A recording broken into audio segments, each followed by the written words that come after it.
আপনি কি কখনো লক্ষ্য করেছেন দুজন মানুষ একে অপরকে সত্যিই ভালোবাসে, একে অপরকে ছাড়া থাকতে পারে না, কিন্তু ছোট ছোট বিষয় নিয়ে বারংবার ঝগড়া হয়। একজন ভাবছে আগে ও আমাকে ফোন করবে, ও আমাকে সরি বলবে, অন্যজন ভাবছে কেন আগে আমি ফোন করব। একজন অভিমান করে চুপ করে আছে, অন্যজনও নিজের আত্মসম্মানের কথা ভেবে চুপ করে আছে। দুজনের মনেই কিন্তু ভালোবাসা আছে, কিন্তু মুখে কেউ বলছে না আমি তোমাকে হারাতে চাই না। আর ঠিক এখানেই শুরু হয় সম্পর্ক ভাঙনের সবচেয়ে বড় কারণগুলোর একটি অহংকার। অ্যাস্ট্রোলজিতে এই অহংকার, আত্মপরিচয়, আবেগ, আকাঙ্ক্ষা এবং সম্পর্কের টানাপোড়েনকে আলাদা আলাদা গ্রহ ও ভাবের মাধ্যমে বিশ্লেষণ করা হয়। তবে একটি বিষয় শুরুতেই পরিষ্কার করে নেওয়া দরকার। জ্যোতিষশাস্ত্র একটা সম্ভাবনা বলতে পারে, জিনিসটা কিন্তু আলটিমেট মানুষের হিউম্যান সাইকোলজি থেকেই ব্যাপারগুলো তৈরি হয়। মানুষের আচরণ, ব্যক্তিত্ব, পারিবারিক পরিবেশ, পূর্বের অভিজ্ঞতা, মানসিক নিরাপত্তা এবং যোগাযোগের ধরন সব কিছুই সম্পর্ককে কিন্তু প্রভাবিত করতে পারে। তাই আজকের আলোচনায় আমরা জ্যোতিষীয় প্রতীক এবং মানব মনস্তত্ত্ব দুই দিককেই পাশাপাশি রেখে বিষয়টিকে বুঝবো। ভেরি ইম্পর্টেন্ট, যাদের প্রচণ্ড সম্পর্কের মধ্যে যারা ফেস করেন, ইগো সমস্যার মধ্যে যাদের সম্পর্ক রয়েছে, যেমন কোনো হাজব্যান্ড ওয়াইফের ভিডিওটা শুনছেন, কোনো রিলেশনশিপে আছেন, প্রেমিক প্রেমিকা, সেও এই ভিডিওটা শুনছেন, অবশ্যই প্রত্যেককে বলবো এই ভিডিওটা মন দিয়ে দেখতে। অনেক কিছু কিন্তু জানতে পারবেন এবং এই একটা ভিডিও হয়তো আপনার সম্পর্ক ভেঙে যাওয়া থেকে বাঁচাতে পারে ভবিষ্যতের জন্য। ট্রু সায়েন্টিফিক অ্যাস্ট্রোলজি ইউটিউব চ্যানেলে আপনাদের প্রত্যেককে ওয়েলকাম জানাচ্ছি। দেখুন, প্রেমে অহংকার আসলে কি, বোঝা যাক ব্যাপারটা। অহংকার মানে শুধু নিজেকে বড় করে মনে করা নয়। সম্পর্কের ক্ষেত্রে অহংকার অনেক সময় আরও সূক্ষ্মভাবে কাজ করে। যেমন, আমি আগে ক্ষমা চাইব না, ও আমাকে কষ্ট দিয়েছে তাই আগে ওই কথা বলবে, আমি কেন ওকে বোঝাবো, ও যদি সত্যিই আমাকে ভালোবাসে তাহলে ও নিজেই বুঝবে, আমি এতবার চেষ্টা করেছি এবার ও করুক। এই কথাগুলো শুনতে আত্মসম্মানের মতো মনে হলেও অনেক সময়ের ভেতরে থাকে নিজেকে মানসিকভাবে দুর্বল দেখানোর ভয়। অর্থাৎ যে ব্যক্তি এই কথাগুলো বলছে সে ভেতরে কিন্তু মনে করছেন নিজের মধ্যে একটা মানুষের অবচেতন মন বা সাবকনসিয়াস মাইন্ডে সে ভাবছে যে আমি যদি তার কাছে আগে যাই তাহলে হার স্বীকার করা হয়ে যাবে। অর্থাৎ মানুষটি ভালোবাসে কিন্তু নিজের অনুভূতি প্রকাশ করতে ভয় পায়, কারণ তার মনে হয় আমি যদি আগে এগিয়ে যাই তাহলে আমার মূল্য কমে যাবে। এটাই সম্পর্কের ক্ষেত্রে অহংকারের সবচেয়ে বিপজ্জনক রূপ।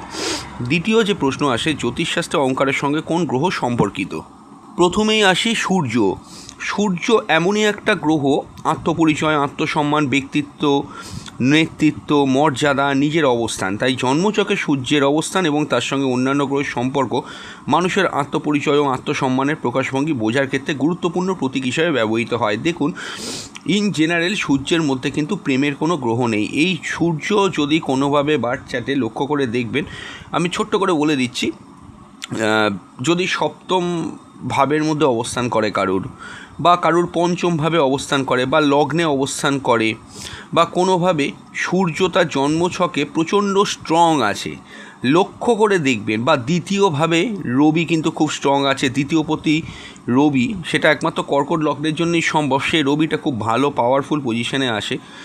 সে মনে করবে যে সূর্যের শক্তি সম্পর্কের ক্ষেত্রে অতিরিক্ত আত্মকেন্দ্রিকতার সঙ্গে যুক্ত হয়ে যায় বলে সে ব্যক্তি নিজে নিজে ভাববে আমার কথাটাই ঠিক, আমি যেটা বলবো আমার কথাই হচ্ছে একদম শেষ কথা, আমাকে সম্মান করতেই হবে, আমি কারোর কাছে নিজে মাথা নত করব না, আমার সঙ্গীকে আমার অবস্থান বুঝতে হবে, আমি যেটা বলবো ফাইনাল, ফুল অ্যান্ড ফাইনাল, আমার ওপরে কেউ উঠবে না। আর এখান থেকেই নীরবে সম্পর্কের মধ্যে কিন্তু ক্ষমতার লড়াই শুরু হয়ে যায়। কিন্তু মনে রাখতে হবে, শক্তিশালী সূর্য মানেই অহংকারী মানুষ নয়। আপনি সূর্য আপনার পাওয়ারফুল বলে আপনি সূর্যর জন্য যে গুণাবলীগুলো পাচ্ছেন সেই গুণগুলোকে কিন্তু ভুল পথে ব্যবহার করছেন। একজন শক্তিশালী সূর্যের মানুষ অত্যন্ত আত্মবিশ্বাসী, দায়িত্বশীল এবং নেতৃত্বদানে সক্ষমও হতে পারে। সমস্যা তখনই তৈরি হয় আত্মসম্মান ও আত্মকেন্দ্রিকতার মধ্যে, যখন ভারসাম্য নষ্ট হয়। তৃতীয় যে ভ্যালিড একটা গ্রহ, যে গ্রহটার কথা বলতেই হবে এখানে, সেটা হচ্ছে মঙ্গল। মঙ্গল কী করে, আমাদের জীবনে যে কোনো রকমের প্রতিনিধিত্ব করে, যেমন উদ্যম, সাহস, প্রতিক্রিয়া দেওয়া, কোনো কম্পিটিশন, রাগ এবং সংঘর্ষের শক্তিকে।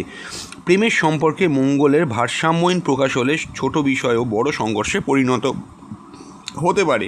যেমন কারোর লগ্নে যদি মঙ্গল থাকে, সপ্তমে তো অ্যাসপেক্ট পড়বে, কারোর পঞ্চমভাবে মঙ্গল আছে, কারণ মনে করুন কোনোভাবে মঙ্গল এমন একটা যে ঘরটায় বসে আছে সেখান থেকে লগ্ন বা সপ্তম বা পঞ্চমে দৃষ্টি দিচ্ছে, বা সপ্তমপতি পঞ্চমপতির সঙ্গে মঙ্গল মার্জ হয়ে গেছে, তখন প্রেমের সম্পর্কের মধ্যে আপনার মঙ্গলের ভারসাম্যহীনতা প্রকাশ হলেও ছোট বিষয়েও বড় সংঘর্ষে কিন্তু পরিণত হয়ে যায়। উদাহরণ হিসেবে ধরুন, সঙ্গী বলল, আজ তুমি আমাকে সময় দাওনি। স্বাভাবিক উত্তর হতেই পারত, দুঃখিত, আজ একটু ব্যস্ত ছিলাম। কিন্তু মঙ্গলীয় তীব্র প্রতিক্রিয়ায় উত্তর হবে, তুমিও তো আমাকে সময় দাও না। অর্থাৎ সমস্যার সমাধান না করে শুরু হয়ে গেল কে বেশি ভুল করেছে তার প্রতিযোগিতা। এখানেই অহংকার এবং রাগ একসঙ্গে কিন্তু কাজ করতে থাকে। থার্ড যে প্ল্যানেটের কথা বলবো সেটা হচ্ছে চন্দ্র। এবার আসি আবেগের দিকে। চন্দ্র মানুষের মানসিক অনুভূতি, নিরাপত্তাবোধ, অভ্যাস, আবেগ এবং মানসিক প্রতিক্রিয়া গুরুত্বপূর্ণ প্রতীক। সম্পর্কে অনেক সময় অহংকারের পেছনে আসলে থাকে গভীর অভিমান। মানুষটি বাইরে থেকে বলছে আমার কিছু যায় আসে না, কিন্তু ভেতরে ভেতরে সে ভাবছে ও আমাকে বুঝলো না কেন। অর্থাৎ বাইরে কঠিন আচরণ, ভেতরে আহত মন। এখানে একটি গুরুত্বপূর্ণ মনস্তাত্ত্বিক ব্যাপার আছে। অনেক মানুষ নিজের কষ্ট সরাসরি কিন্তু প্রকাশ করতে পারে না, তাই তারা রাগ, নীরবতা, দূরত্ব বা অভিমানকে প্রতিরক্ষা হিসেবে ব্যবহার করে থাকে। জ্যোতিষীয় বিশ্লেষণে চন্দ্রের অবস্থা এই আবেগ প্রবণতার ধরন বোঝার ক্ষেত্রে গুরুত্বপূর্ণ সূত্র দিতে পারে। এরপর হলো শুক্র। আমি শুক্রের কথা বলবো, তার আগে বলবো যারা কনসালটেশন করাতে যাচ্ছেন স্ক্রিনে দেওয়া নাম্বারে হোয়াটসঅ্যাপ করে বুকিং করে বাড়িতে বসে অনলাইনে ডিটেল প্রেডিকশন পাবেন। কোনো দু এক কথা সামান্য আলোচনা না, 100% গোপনীয়তা মেনটেন করে আলোচনা পাবেন এবং আপনি একটা স্যাটিসফাইডও হবেন। বহু মানুষ দূর দূরান্ত থেকে আমাদের সঙ্গে ওভার দ্য ফোন কনসালটেশন করাচ্ছে, আপনিও করিয়ে ভালো থাকতে পারবেন। রেমিডির ভয় পাবেন না, এমন নয় লক্ষ লক্ষ হাজার হাজার টাকা রেমিডি আপনাদেরকে গুছিয়ে দেওয়া হবে। এটা অ্যাস্ট্রোলজারদের কাছে আসার সময় যে কোনো মানুষই মনে মনে ভুল ভাবে, তো এরকম কোনো ব্যাপার এটা নয়। তো জাস্ট টাইম ফ্রেম পাবেন, টু দ্য পয়েন্ট অ্যান্সার পাবেন, আপনি কীভাবে বেরোবেন সেটা আপনি জানতে পারবেন এবং অনেক সায়েন্টিফিক্যাল রেমেডি আছে যেগুলো করতে কোনো খরচ হয় না। সেই সমস্ত রেমেডিগুলো আপনি কিন্তু সহজভাবে জেনে যেতে পারবেন। আমরা আপনাকে হোয়াটসঅ্যাপ করে করে জানিয়ে দেবো আপনার জন্মছকের ভিত্তিতে এবং আপনি তাতে ভালো থাকতে পারবেন। তাই দেরি না করে কনসালটেশন করে নেবেন। তবে হ্যাঁ, কল করবেন না, কল ধরা পসিবল হয় না। ওভার দ্য ফোন কনসালটেশন একদম যথেষ্ট বেটারভাবে হবে।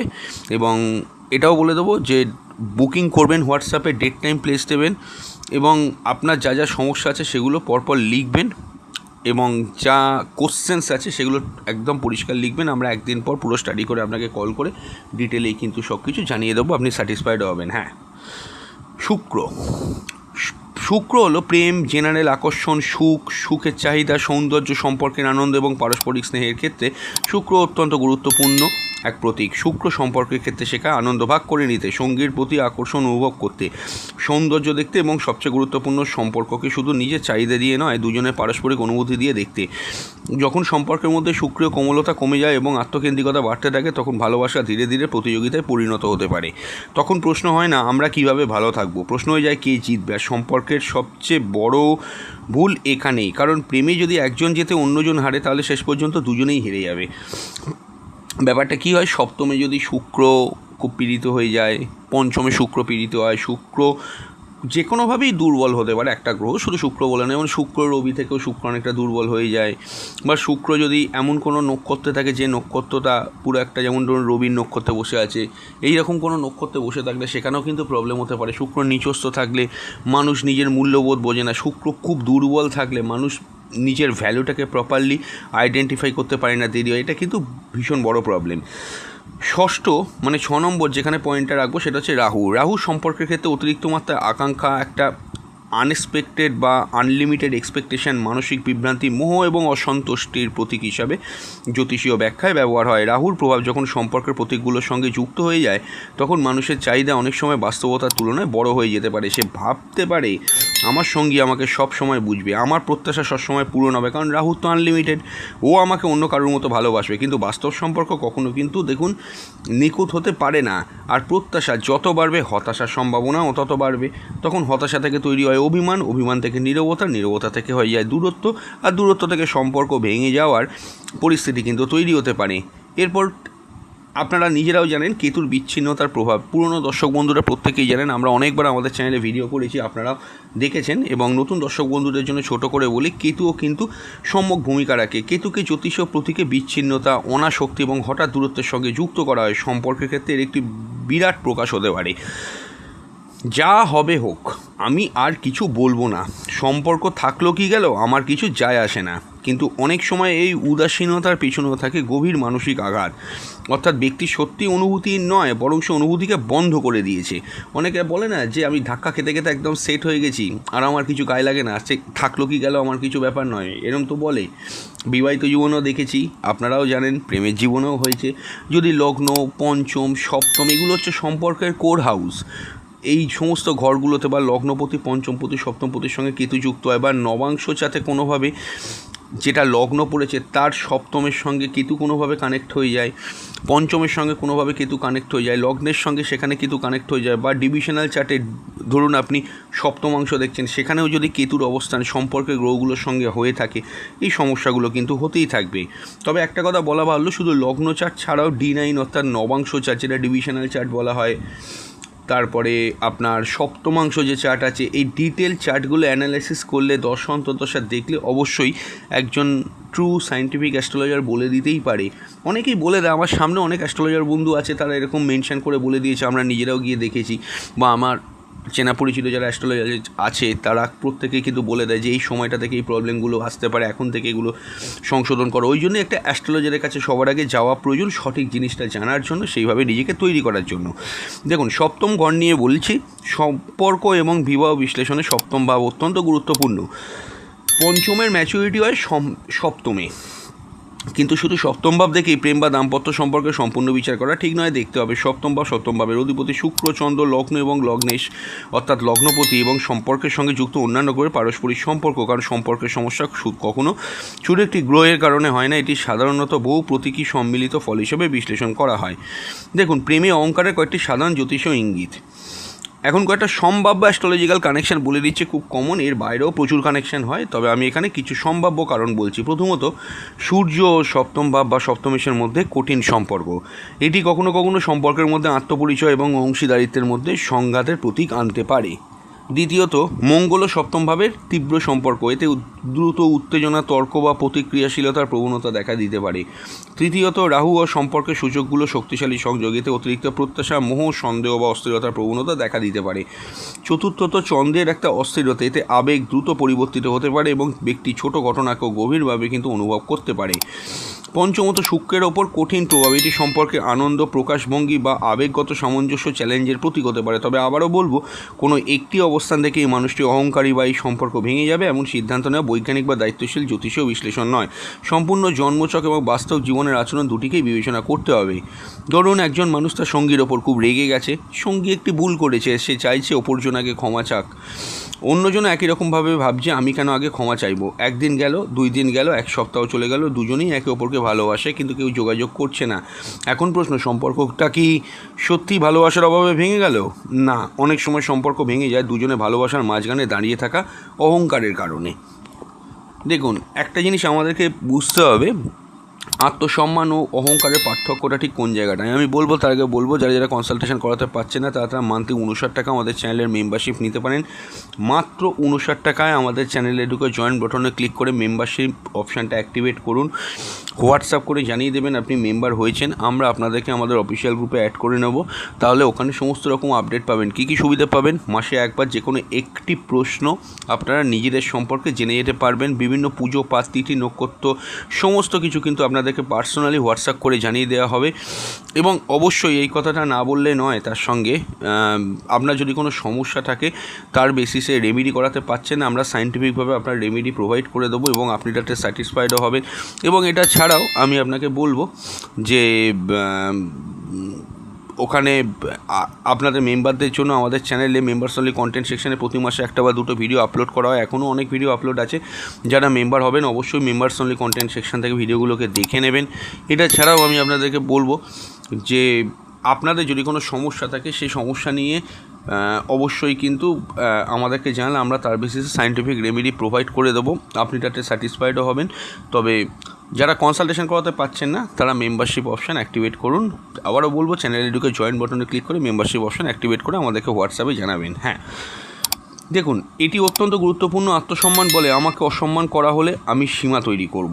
অহংকার বলে আমি কেন আগে কথা বলবো। আত্মসম্মান বলে আমি নিজের মূল্য বুঝি, অহংকার বলে আমার মূল্য বোঝানোর জন্য তোমাকে হারতে হলেও আমি রাজি। আত্মসম্মান সম্পর্ককে সুস্থ রাখে, অহংকার সম্পর্ককে ক্ষমতার খেলায় পরিণত করে। তাই প্রেমে আত্মসম্মান অবশ্যই দরকার, কিন্তু আত্মসম্মানের সঙ্গে সম্পর্ককে শাস্তি দেওয়া কখনো সুস্থ আচরণ নয়। এবার দেখুন কিভাবে বোঝা যাবে অহংকার সম্পর্ক নষ্ট করছে। কিছু লক্ষণ বেসিক হয়। আপনি কি ইচ্ছা করেই সঙ্গীর ফোন ধরছেন না? আপনি কি অপেক্ষা করছেন আগে ও মেসেজ করুক? আপনি কি ভুল স্বীকার করতে পারছেন না? আপনি কি বারবার পুরনো ভুল তুলে আনছেন? আপনি কি ক্ষমা চাওয়াকে দুর্বলতা বলে মনে করছেন? আপনি কি সঙ্গীর অনুভূতির চেয়ে নিজের জয়কে বেশি গুরুত্বপূর্ণ বলে মনে করছেন? যদি ম্যাক্সিমাম ক্ষেত্রে উত্তরটা হ্যাঁ আসে, তাহলে সমস্যা শুধু সম্পর্কের মধ্যে নয়, সমস্যা হতে পারে আপনার প্রতিক্রিয়ার ধরনেও। জ্যোতিষশাস্ত্র অ্যাস্ট্রোলজি এখানে কীভাবে সাহায্য করতে পারে? দেখুন, অ্যাস্ট্রোলজির ব্যবহার হওয়া উচিত আত্মপরিচয় এবং আত্মবিশ্লেষণের একটি কাঠামো হিসেবে। জন্মচক বিশ্লেষণ করে আমরা প্রশ্ন করতেই পারি, আমি কি খুব দ্রুত রেগে যাই? আমি কি অতিরিক্ত ইমোশনাল? আমি কি প্রত্যাখ্যানকে, রিজেকশনকে খুব বেশি ভয় পাই? আমি কি নিজের অনুভূতি প্রকাশ করতে পারি? আমি কি সবসময় নিজের কথাকে সঠিক বলে মনে করি? আমি কি সম্পর্কের মধ্যে নিয়ন্ত্রণ করতে চাই? আমি কি সহজে কোনো ক্ষমা করতে পারি না? এই প্রশ্নগুলো আসলে ভীষণ মাত্রায় গুরুত্বপূর্ণ, কারণ জন্মচক আমাদের আচরণের প্রবণতা নিয়ে ভাবতে সাহায্য করতে পারে, কিন্তু পরিবর্তন করতে হবে আমাদের নিজেদেরই। এবার দেখুন, সম্পর্ক বাঁচানোর 5টি বাস্তব উপায় বলছি। প্রথম হলো, আগে বুঝুন পরে উত্তর দিন। রাগের মুহূর্তে উত্তর না দিয়ে কিছু সময় নিন, কিন্তু ইচ্ছা করে নীরব থেকে সঙ্গীকে শাস্তি দেবেন না। অনেকে বলে না কন্ট্যাক্ট করবো না, কথা বলবো না, জানে কন্ট্যাক্ট না করলে, কথা না বললে সহ্য করতে পারছে না, তারপরেও কিন্তু একই রকম সমস্যা, তাকে ওইভাবে পানিশমেন্ট দিচ্ছে। 2, কে ঠিক নয়, সমস্যা কি, এগুলো ভাবতে হবে। প্রেম কোনো বিতর্ক প্রতিযোগিতা নয়, এখানে লক্ষ্য হওয়া উচিত সমস্যার সমাধান। 3 হলো, ক্ষমা চাওয়াকে দুর্বলতা বলে ভাববেন না, সত্যি ভুল হলে ক্ষমা চাওয়া পরিণত মানসিকতার পরিচয়। 4 হলো, নিজের অনুভূতি স্পষ্টভাবে বলুন। তুমি আমাকে কখনো বোঝো না, এর বদলে বলুন তোমার ওই কথায় আমি কষ্ট পেয়েছি। দুটির মধ্যে বিশাল পার্থক্য আছে। 5 হলো, অহংকারের আগে সম্পর্ককে রাখুন। নিজেকে প্রশ্ন করুন, এই তর্কে জিতে আমি কি পাবো? যদি উত্তর হয় আমি আমার প্রিয় মানুষটিকে হারাতে পারি, তাহলে হয়তো তর্কটা জেতার থেকে সম্পর্কটাকে বাঁচানো বেশি গুরুত্বপূর্ণ। আমি বলবো যারা যারা অ্যাকচুয়ালি হনি ওপাল বলুন বা ডায়মন্ড পরতে পারছে না, তাদের জন্য কিন্তু ওপালেট ব্রেসলেটের লিঙ্ক আমি এই ভিডিওর নিচে বাঁ দিকে দিয়ে দিচ্ছি, এই ভিডিও এবং ডেসক্রিপশানে দিয়ে দিচ্ছি। অনেকেই জানতে চাইছে ওপালেট ব্রেসলেটের লিঙ্ক, আমি এই ভিডিওর বাঁ দিকেও যেমন নিচে দিচ্ছি এবং ডেসক্রিপশন বক্সও থাকছে। ভালো কোয়ালিটি ওপালাইটস ব্রেসলেট, এটা পড়লে শুক্র এবং মঙ্গলের উভয় প্ল্যানেটেরই ভালো প্রতিকারে কোনো সাইড এফেক্ট হয় না। তবে একটা কথা বলি, এই ব্রেসলেট পড়লেই হলো না, এর অনেক কিন্তু সিস্টেম আছে, কিভাবে কি মেনটেন করতে হবে, কিভাবে কি করতে হবে, সেগুলো সমস্ত কিছু অত্যন্ত সহজ। আপনারা যদি ওই লিঙ্কে ক্লিক করে ক্রয় করেন, আমাদেরকে হোয়াটসঅ্যাপ করে জানাবেন যে আপনি ওপালেট ব্রেসলেট ক্রয় করেছেন। আপনার সমস্ত রকম অনেকগুলো প্রবলেম, সমস্যার সমাধানও হয় খুব কম খরচের মধ্যে। যদি মোটামুটি হলেও একটা রেমেডি, এই মুহূর্তে স্টোন কিনতে পারছেন না বা কবচ বা রুদ্রাক্ষ করতে পারছেন, অনেকেই এই কথাটা বলে থাকে, তাদের জন্য সাময়িক গার্ড হিসেবে ওপালের ব্রেসলেট আপনি পরে থাকতে পারেন। অবশ্যই যদি ক্রয় করেন আমাদেরকে হোয়াটসঅ্যাপ করে জানাবেন, আমরা বলে দেবো ওটা কীভাবে আপনি ধারণ করবেন, কীভাবে মেনটেন করবেন, অত্যন্ত সহজ। তাই ওপালেট ব্রেসলেট দেরি না করে ক্রয় করুন এবং আমাদেরকে হোয়াটসঅ্যাপ করে জানালে আমরা সে অনুযায়ী সব আপনাদেরকে কিন্তু বলে দেবো কীভাবে কী করতে হবে, এবং আপনারা তাতে উপকারও পাবেন। বহু মানুষ এইভাবেই করছেন, তারা উপকারও পাচ্ছেন, আপনাদেরও বলা রইল। আচ্ছা দেখুন, শেষের একটা কথা বলে দেবো। অ্যাস্ট্রোলজিতে সূর্য আত্মপরিচয়ের প্রতীক, মঙ্গল প্রতিক্রিয়া ও সংঘর্ষের প্রতীক, চন্দ্র আবেগের প্রতীক, শুক্র প্রেম ও সম্পর্কে আনন্দের প্রতীক, রাহু অতিরিক্ত আকাঙ্ক্ষা ও বিভ্রান্তির প্রতীক, কেতু বিচ্ছিন্নতার প্রতীক। কিন্তু এগুলোকে ভাগ্যের অপরিবর্তনীয় রায় হিসেবে দেখলে ভুল হবে। মানুষের সচেতনতা, যোগাযোগ, আচরণ এবং সিদ্ধান্ত সম্পর্কের বাস্তব ফলকে গভীরভাবে প্রভাবিত করতে পারে। তাই জন্মছকে যদি এমন কোনো প্রবণতা থাকেও যা আপনাকে বেশি রাগী, বেশি সংবেদনশীল, বেশি আত্মকেন্দ্রিক বা বেশি সন্দেহপ্রবণ করে তুলতে পারে, তাহলে সেদিকে ভয় পাওয়ার দরকার নেই, বরং সেটিকে নিজের দুর্বলতা হিসেবে চিনুন, কারণ নিজের প্রবণতাকে চিনতে পারে পরিবর্তনের প্রথম ধাপ। প্রেমে অনেক সম্পর্ক তৃতীয় কোনো মানুষের কারণে ভাঙে না, ভাঙে অভিমান, নীরবতা, ভুল বোঝাবুঝি, অতিরিক্ত প্রত্যাশা এবং সবচেয়ে বড় কথা, আমি কেন আগে নত হব, এই মানসিকতার কারণে। মনে রাখবেন, যে মানুষটি সত্যি আপনার কাছে গুরুত্বপূর্ণ, তার সঙ্গে প্রতিটি কথোপকথন জেতার চেষ্টা করবেন না। কখনো কখনো একটু নরম হওয়া পরাজয়ও নয়, বরং সেটাই সম্পর্কের সবচেয়ে বড় জয়। জ্যোতিষশাস্ত্র আমাদের প্রবণতা সম্পর্কে সচেতন করতে পারে, কিন্তু সেই প্রবণতাকে কীভাবে ব্যবহার করব, সেই সিদ্ধান্তও আমাদের। তাই আজ নিজেকে একটি প্রশ্ন করুন, আমি কি আমার ভালোবাসাকে রক্ষা করছি, নাকি আমি আমার অহংকার মার্ক। এই একটি প্রশ্নের উত্তর হয়তো আপনার সম্পর্কের অনেক অমীমাংসিত সমস্যার সামনে একটি নতুন দরজা খুলে দিতে পারে। আপনার যদি এই ধরনের গভীর যুক্তি নির্ভর নৈতিক জ্যোতিষ বিশ্লেষণ ভালো লাগে তাহলে ভিডিওটি পছন্দ করুন, চ্যানেলটি অনুসরণ করুন এবং আপনার মতামত মন্তব্যে জানান। পরবর্তী ভিডিওতে আমরা আরও একটি গুরুত্বপূর্ণ সম্পর্কে জ্যোতিষ বিষয় নিয়ে বিস্তারিত আলোচনা করব। নমস্কার।